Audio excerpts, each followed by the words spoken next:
మీ నెల జీతం మీ చేతికి రాగానే 3 రోజుల్లో, 2 రోజుల్లో, లేకపోతే వారానికో మాయమవుతుందా? అయితే ఇలా మాయమవుతున్నట్లయితే ఖచ్చితంగా మీకు ఈ 3 మంత్రాలు తెలిసుండాలి. ఫస్ట్ మంత్రం ఏంటంటే 50, 30, 20. ఈ మంత్రం ఖచ్చితంగా మీకు తెలిసి ఉండాలి.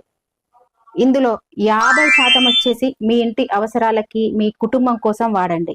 ఇక నెక్స్ట్ 30% వచ్చేసి, ఈ 30% కేవలం మీ పర్సనల్ యూజెస్ కు మాత్రమే మీరు వాడుకోండి.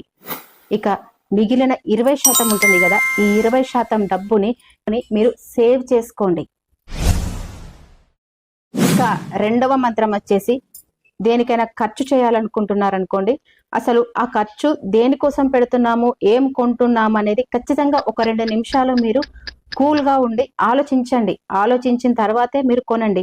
ఈ వస్తువు నాకు అవసరమా, లేకపోతే కావాలనుకుంటున్నానా అని ఆలోచించిన తర్వాత మాత్రమే మీరు ఆ వస్తువు మీద మీరు ఖర్చు చేయండి. ఈ రెండో మంత్రాన్ని గనక మీరు ముఖ్యంగా నేర్చుకున్నారనుకోండి, చాలా వరకు డబ్బుని మీరు సేవ్ చేసుకోగలుగుతారు.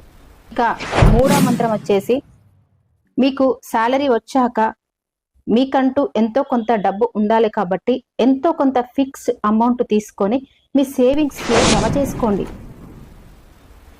ఈ 3 మంత్రాలు మీరు తెలుసుకొని మీకు వచ్చే డబ్బుని మీరు ఖచ్చితంగా సేవింగ్స్ చేసుకోవాలి.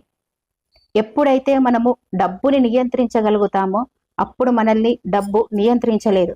కానీ ఎప్పుడైతే మనము డబ్బు నియంత్రించలేమో ఆ డబ్బు మనల్ని నియంత్రించే పరిస్థితి వరకు వస్తుంది. అందుకే సేవింగ్స్ విషయంలో జాగ్రత్తగా ఉండండి.